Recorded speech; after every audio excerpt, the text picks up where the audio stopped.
Halo guys, welcome to my channel. Di video kali ini aku bakal share cara download video story TikTok tanpa watermark terbaru dan pastinya tanpa aplikasi tambahan. Sebelum kita lanjut, tidak ada salahnya buat teman-teman yang baru bergabung untuk menekan tombol subscribe dan lonceng notifikasinya, supaya tidak ketinggalan update video terbaru dari channel ini. Terima kasih buat yang sudah subscribe. Kita lanjut. Buka aplikasi TikToknya terlebih dahulu. Kemudian cari video story TikTok teman yang ingin di-download. Berikutnya salin tautan video story teman. Kemudian buka aplikasi browser di HP kalian. Di sini saya pakai Chrome.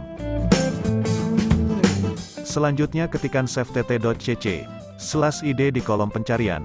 Seperti pada video.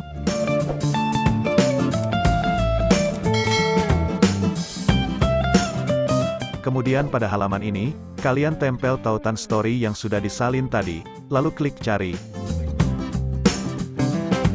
Untuk formatnya kalian pilih MP4 aja. Berikutnya klik unduh, maka video akan terunduh dan tersimpan tanpa watermark.